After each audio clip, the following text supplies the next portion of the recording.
పిల్లలకి స్కూల్ పాఠశాలైతే పేరెంట్స్‌కి స్కూల్ పేరెంట్స్‌శాల. నమస్కారం. సీజన్ చేంజ్ అయిపోయిందండి. వర్షాలొచ్చేస్తున్నాయి. ఎర్లీ మాన్సూన్స్ ఇలా వింటున్నాం. మాన్సూన్స్ అని ఎప్పుడో 10 రోజుల క్రితం విన్నాం. 15 రోజుల క్రితమో మాను లేదు, సూను లేదు, బోలెడంత గాలి, ఎండ తక్కువ, తర్వాతేమో వర్షం రాదు. నానా రకాలుగానే ఉంటుంది. ఈ పిచ్చి గాలికి విరక్తి పుడుతుంది, విసుగొస్తుంది. మధ్యలో ఓసారి వాన పడంగానే ఓ సరదా వస్తుంది మనకి.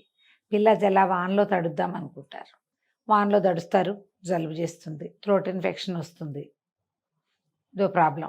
అక్కడి నుంచి ఏం చేస్తాం? చల్లగా ఉందని బజ్జీలు, పకోడీలు వేసుకుని తింటాం. బజ్జీలు, పకోడీలు మన ఇంట్లో వేసుకుని తింటే ఏదో కొంచెం ఫ్యాట్స్ అవి పెరుగుతాయి. కార్బోహైడ్రేట్స్ ఎక్కువ తినేసి ఆయిల్ తినేయటం వల్ల చిన్న చిన్నవి ప్రాబ్లమ్స్. ఇవి కాకుండా మనం రోడ్డు మీదకి వెళ్ళి తిన్నామనుకోండి, బజ్జీలు, పకోడీలు, సమోసాలు, మిర్చి బజ్జీలు, మిరపకాయ బజ్జీలు చల్లటి వెదర్లో చాలా బాగుంటుంది. స్టమక్ డిస్టర్బ్ అయితే ఏం చేయాలో తెలీదు. స్టమక్ డిస్టర్బెన్స్తో పాటు థ్రోట్ ఇన్ఫెక్షన్ వచ్చే ప్రమాదం కూడా ఉంది. అది గొంతులో కూడా చేరుతుంది. ఈ సీజన్లో బయట తినకుండా ఉండటం మహా కష్టం. తినకుండా ఉండలేం, తింటేనూ ఉండలేం, రకరకాల ప్రాబ్లమ్స్ వస్తాయి. అసలు ఈ సీజనల్ చేంజ్ని జయించడం ఎలా? ప్రతి సీజన్ మారినప్పుడు కూడా సాధారణంగా చాలామందికి జలుబు చేస్తుంది. నాకు కూడా జలుబు చేస్తుంది, దగ్గు వస్తుంది, ఫ్లమ్ చేరుతుంది, స్టమక్ డిస్టర్బెన్సెస్, డిసెంట్రల్ అంటే లూజ్ మోషన్స్, డయేరియా లాంటివి వస్తాయి. కొంతమందికి వామిటింగ్స్ అవుతాయి. మొత్తం సెట్ అవ్వడానికి ఒక వారం 10 రోజులు పడుతుంది. మనం ఎవరికి చెప్పినా బాగోలేదు, సీజన్ చేంజ్ అనగానే ఇమ్యూనిటీ లేదు, ఇమ్యూనిటీ లేదు, ఇమ్యూనిటీ డెవలప్ చేయి అని చెప్తారు. ఏమిటో అది డెవలప్మెంట్, సాఫ్ట్వేర్ డెవలప్మెంట్ లాగా అవుతుంది. ఇమ్యూనిటీ డెవలప్మెంట్ అవదే. ఇమ్యూనిటీ డెవలప్ చేసుకోవడానికి ఏం చెయ్యాలి? ఇది ఒక పెద్ద ప్రశ్న. ఎంతమంది ఎన్ని రకాలు చెప్తారోనండి. దీంతో ఇమ్యూనిటీ డెవలప్ అవుతుంది. గ్రీన్ టీసు రకరకాలు, హెర్బల్ టీసు డెవలప్ అవుతుంది. ఇమ్యూనిటీ డెవలప్మెంట్కి కోసం ప్రత్యేకమైన డ్రింక్స్, ఇమ్యూనిటీ డెవలప్మెంట్ కోసం ప్రత్యేక ఫుడ్, ప్రత్యేక మెడిసినల్ వాల్యూస్ ఉన్నటువంటి టీసు, ఇంకా చాలా వస్తాయి. ఇలాంటివి బోల్డ్ అని చెప్తారు. ఎన్ని రకాలో. అక్కడి నుంచి మీకు కాల్షియం తక్కువ, ఐరన్ తక్కువ, ఇంకేదో తక్కువ, B12, B13, 14, 15, 16, 17 అవన్నీ తక్కువ, అవేవో లేవు. లివర్ డీటాక్సిఫికేషన్ కావాలి, డీటాక్సిఫైయింగ్ డ్రింక్స్ ఇవి. కొంతమంది ఆయుర్వేదానికి వెళ్తారు, హోమియోపతికి వెళ్ళే వాళ్ళు కూడా ఉంటారు. ఇంగ్లీష్ వైద్యంలో జనరల్గా మనం డైటీషియన్స్ని, న్యూట్రిషనిస్ట్లని వీళ్ళందరినీ కూడా చూస్తూ ఉంటాం. అసలు వాట్ ఈజ్ ఇమ్యూనిటీ? రోగనిరోధక శక్తి. రోగనిరోధం అంటే ఇక జలుబు చేయొద్దా మనకి? ఎప్పటికీ జలుబు చేయకుండా ఉంటుందా ఎవరికైనా? సంవత్సరానికి ఒకసారైనా చేయాలిగా. ఏవైనా కొన్ని రకాల జలుబులు, జ్వరాలు అవి వస్తే మళ్ళీ ఆ టైప్ రాకుండా బాడీలోనే వ్యాక్సిన్ కూడా తయారైపోతుంది అంటారు. మరి దీన్ని ఎట్లా తీసుకోవాలి? ఏదో కాస్త ఆ మాత్రం జలుబు చేయొచ్చు, ఏదో కొంచెం ఆ మాత్రం పొట్ట డిస్టర్బ్ అవ్వచ్చు. ఓ 2 రోజులు డిస్టర్బ్ అయ్యాక మనం కొంచెం జాగ్రత్తలు వహించి కొద్దిగా రెస్ట్ ఇచ్చి శరీరానికి, ఆహారం, పొట్టకి కూడాను మళ్ళీ సెట్ అవుతూ ఉంటాం. అంత మాత్రం చిన్న చిన్న రుగ్మతలు ఎవ్వరికైనా సహజమేనండి. అది మంచిదే, మరక మంచిదేలాగా చిన్న పొన్న జలుబులు చేయొచ్చు, కాస్త కుస్తా పొట్ట డిస్టర్బ్ అవ్వచ్చు, కొద్దిగా టెంపరేచర్ రావచ్చు, ఏం కాదు. కాకపోతే ఇవి తరచూ వస్తుంటే జనరల్గా ఏం చేయొచ్చు? పాత రోజుల నుంచి కొన్ని పద్ధతులు పాటించేవాళ్ళమండి. పాతకాలం నుంచి ఉండేవి. కషాయాలు, సీజన్ మారంగానే మంచి మంచి కషాయాలు తాగటం.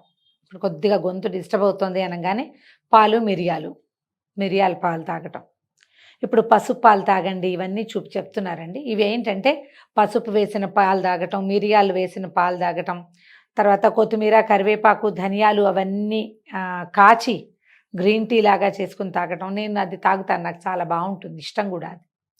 ఇవన్నీ కూడానండి అన్నిటికీ ఒకటే. పిడుక్కి బియ్యానికి ఒకే మంత్రం కాదు, ప్రతి ప్రాంతానికి ఇదే కాదు. కానీ కాదండి, మనమున్న ప్రాంతాన్ని బట్టి మన ఇమ్యూనిటీ బూస్టింగ్ ఉంటుంది. ఆలోచించండి దయచేసి. మనం పుట్టిన ఊరు కాదు, మనం ఇప్పుడు ఎక్కడున్నాం అనే దాన్ని బట్టి, పుట్టిన ఊరిని బట్టి కొన్ని అలవాట్లు ఉంటాయి మనకి కదా. అయితే మనం ఏ ప్రాంతంలో ఉన్నాము, ఈ ప్రాంతపు ప్రజలంతా జలుబు స్టార్టింగ్ పీరియడ్లో ఏం చేస్తారు, ఇది కనుక్కొని చేసుకున్నామా బతిపోతాం. అంటే ఈ ప్రాంతంలో ఉండే ఆయుర్వేద వైద్యులు ఏం చెప్తారో అది వాడాలి, ఆ కషాయాలు వాడాలి మనం. మనకు అలవాటు కదా అని ఈ కేరళ పంజాబ్లోను అక్కడ ఉండే వాళ్ళన్నిటికీనండి ఏదైనా చిన్న దెబ్బ తగలంగానే వాళ్ళు హల్దీవాలా దూద్ అంటారు. అంటే పాలల్లో పసుపు వేసుకుని తాగుతారు. మన ప్రాంతంలో అంత పసుపు విరివిగా లోపలికి తీసుకునే పద్ధతి లేదు మనకి. మీరు గమనించండి, ఇది అవగాహన కోసం చెప్తున్న మాటే ఇది. నేను కూడా నా అవగాహన కోసం మాట్లాడుతున్నదే, మీకు ఇంకా కొంచెం బాగా అర్థమవుతుందని చెప్తున్నాను అంతే. మనకు అలవాటు లేదు అది. ఈ పసుపేసిన పాలు రోజు తాగటం వల్ల మనకు వచ్చే ఆరోగ్యపు బెనిఫిట్ కంటే ఏదైనా కొత్త సమస్య వస్తుందేమో చూడండి. పసుపు పాలల్లో వేసుకుని తాగటం అనేది అసలు మన ప్రాంతం పద్ధతి కానే కాదు. ఇదివరకు హిందీ సినిమాల్లో చూసేవాళ్ళం, హిందీ సీరియల్స్లో చూసేవాళ్ళం. ఈ హిందీలో ఆ పక్క ప్రాంతాల్లో ఆయుర్వేద వైద్యులు చేసేటువంటి వీడియోలు చూసి మనవాళ్ళు కూడా ఆ వీడియోలు చెప్పటం వల్ల మనం అది వాడేస్తున్నాం. నిజమా కాదండి? కదా.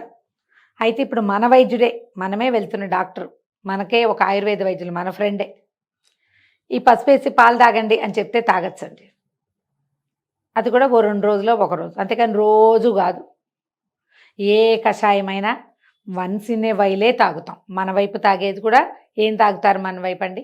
అల్లం కషాయం, అల్లం, మిరియాలు, తర్వాత తులసి 3 ఇంతంత, ఇంత అల్లం ముక్క, ఒక 5-6 మిరియాలు, ఓ 2-3 తులసి దళాలు దంచి కొద్దిగా అంత చిన్న ముద్దని అట్లా నీటిలో వేసి ఒక్క పొంగురు అనేసి ఒక్కసారి తెరిలితే చాలు. దాన్ని వంచేసి ఇంట్లో నలుగురు ఉంటే నలుగురు పంచుకోండి ఓ గ్లాసు. ఇది అంతేగాని ఇంత గ్లాసు నిండా కషాయం చేసుకుని పట్టించమని కాదండి. పట్టిస్తే అతివేడి చేసి గొంతంతా పుండైపోతుంది. కషాయాలు కూడా ఇంతంత గ్రీన్ టీలు పుచ్చుకున్నట్టు పుచ్చుకోకూడదు. కషాయము అంటేనే మోతాదు చిన్నది, కొద్దిగా, రోజు ఈ మాత్రం. చిన్నపిల్లలకి ఇస్తే ఇంత ఒక్క స్పూను అంతే. ఆ స్పూన్లో 1/2 స్పూన్ అయినా తేనె పడాలి, లేదా పటిక బెల్లం పొడి వేసుకోవాలి. మనం కూడానండి, నేను తాగలను, నాకు ఘాటుగా ఇష్టమని ఘాటైన కషాయాలు పోసేస్తే పొట్టపాడైపోతుంది. నిజంగా పొట్టలో మంట వస్తుంది. ఒకసారి కడుపులో మంట, యాసిడిటీ ఏదైనా ఉన్నవాళ్ళు కషాయాలు పుచ్చుకున్నారంటే కొంప మునిగిపోతుంది. అందుకని మోతాదుగా తీసుకోవాలి. ఇంత తీసుకున్నాం అనుకోండి, చిన్న గ్లాసు, ఇంత గ్లాసు, అందులో ఇంత పటిక బెల్లం పొడి వేసాం, తేనె వేసాం, కొంచెం దానికి ఆ రూక్షత్వాన్ని తగ్గిస్తుంది. దాని కారపు గుణాన్ని, రూక్ష గుణాన్ని కొంచెం ఇవి సబ్సైడ్ చేస్తాయి. అప్పుడు అందులో ఉన్న మెడిసినల్ వాల్యూ ఎంతో కొంత ఉపయోగపడుతుంది. ఇలాంటివి వాడుకుని మన ఇమ్యూనిటీని మనం డెవలప్ చేసుకోవచ్చు. పైగా ఇందులో ఇంకో పాయింట్ ఉందండి. ఇమ్యూనిటీ డెవలప్మెంట్ అనగానే కషాయాలు తాగితే వస్తుందని నమ్మకండి మీరు. ఎక్స్పోజ్ అవ్వటం వల్ల కూడా ఇమ్యూనిటీ డెవలప్ అవుతుంది. ఇంట్లో కొద్దిగా రిలాక్స్ అయ్యి బాడీ టెంపరేచర్ కాస్త నార్మల్ అయ్యాక చల్లటి నీళ్ళతో మొహం, కాళ్ళు, చేతులు కడుక్కోండి. నర్వెంట్స్కి అని ఇట్లా చలి అనిపిస్తుంది, అది బలం. మీరు వేడి నీళ్ళతో మొహం కడుక్కున్నారనుకోండి, వేడి నీళ్ళతో కాళ్ళు కడుక్కున్నారు, చల్లగా ఉందని, ఇక మనం ఎప్పటికీ చలిని తట్టుకోలేని పరిస్థితే ఉంటుంది మనకి. మనం ఆ చల్లదనానికి అలవాటు పడుతూ ఉంటే మొత్తం ఎక్స్పోజ్ అవ్వమని కాదు, కొంత చిన్న చిన్న ఎక్స్పోజర్లు ఉండొచ్చు, ఎక్స్పోజ్ అవ్వచ్చు. ఇప్పుడు ఎండలోకి వెళ్తే మనం వడగొడుతుందని ఇంకా ఎండ మొహమే చూడొద్దా? మనకి ఎండే కదా కావాలి, డి విటమిన్ డెఫిషియన్సీ తోటి కదా భారతదేశం అంతా బాధపడుతోంది ఇప్పుడు. అంటే డి విటమిన్ డెఫిషియన్సీ. ఎండలోకి వెళ్తే నల్లబడిపోతాం, మాడిపోతాం, ఇంకా ఏమిటి మనకు సన్ స్ట్రోక్ వస్తుంది. మరి ఎండలోకి వెళ్ళకుండా ఇలాగా, ఎండే కదా అవసరం. ఇది ఆలోచించండి. పిల్లల్ని కూడా వాడు నాకు స్వెటర్ వద్దు మొర్రో అంటే వేయకండి. చల్లగా ఉంది, చలేస్తుంది, జలుబు చేస్తుంది అని మీకు అనిపిస్తే చెవిలో చిన్న కాటన్ బాల్ పెట్టండి. చలి వల్ల అంత బాధలు జరగవు. వేడిగా తాగడానికి దానికి ఏదైనా అలవాటు చేయండి. ఒక simple green tea, simple tea. కానీ వాడు చలికి ఎక్స్పోజ్ అవుతూ ఉండటం వల్ల ఏమవుతుంది, క్రమంగా ఈ కొత్త వెదర్, మారిన వెదర్కి వీళ్ళు అలవాటు పడతారు.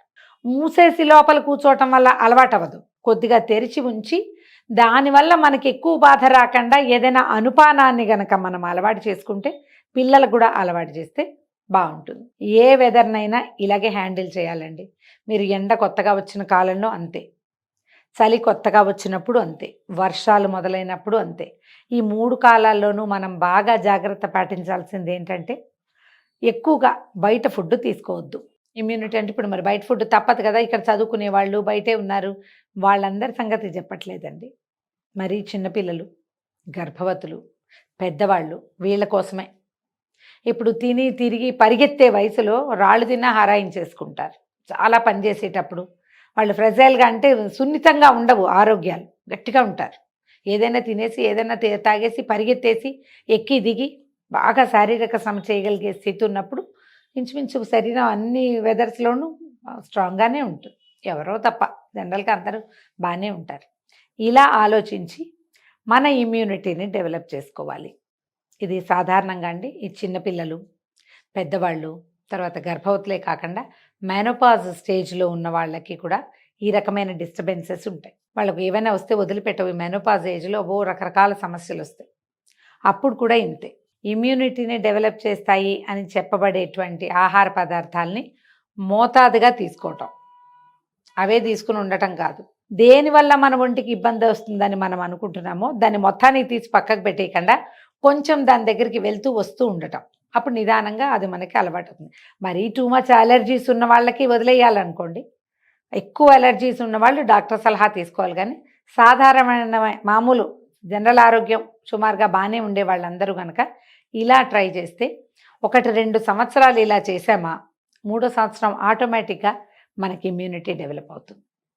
ఈ సందట్లో కొంచెం వాకింగ్ చేయటం, ఒక చిన్న ఎక్సర్సైజ్ చేయటం, మన పని మనమే చేసుకోవటం, అన్నిటికీ హాల్లో సోఫాలో కూర్చుని ప్రతి వాళ్ళ ఎవరో ఒకళ్ళతోటి ఏదో ఒక పని చేయించుకుంటూ ఉంటే మనకేం ఇమ్యూనిటీలో అవి డెవలప్ అవ్వండి. ఈ శరీర క్రియలు, ఈ జీవన క్రియలన్నీ కుంటుపడిపోతాయి. ఎప్పుడు జీవన క్రియలు కుంటుపడతాయో అంత తొందరగా మీకు ఇన్ఫెక్షన్స్ వస్తాయి. ఏదో ఒకటి వస్తూ ఉంటుంది. అందుకని యాక్టివ్గా ఉంచండి. శరీర అవయవాలన్నీ పనిచేస్తూ ఉండాలి. మనం యాక్టివ్గా ఉండాలి. కదలికలు బాగుండాలి. తిన్న ఆహారం అరిగేంత కదలికైనా మనకు ఉండాలి. ఆటోమేటిక్గా ఇమ్యూనిటీ డెవలప్ అవుతుందండి. ఇందులో నేను ఒక్క మందు మాకు ఏమీ చెప్పలేదు. కేవలము మీ ఆలోచన మార్చుకోవటం కోసం మాత్రమే చెప్తున్నాను. ఇలా ఆలోచించండి. ఇలా కూడా ఆలోచించవచ్చు. ఇది ట్రై చేయాల్సిన విషయంగా భావిస్తున్నాం. ఈ వీడియో కనుక మీకు నచ్చినట్లయితే లైక్ చేయండి, షేర్ చేయండి. మరిన్ని ఇంట్రెస్టింగ్ వీడియోల కోసం సుమన్ టీవీకి సబ్స్క్రైబ్ చేసుకోండి.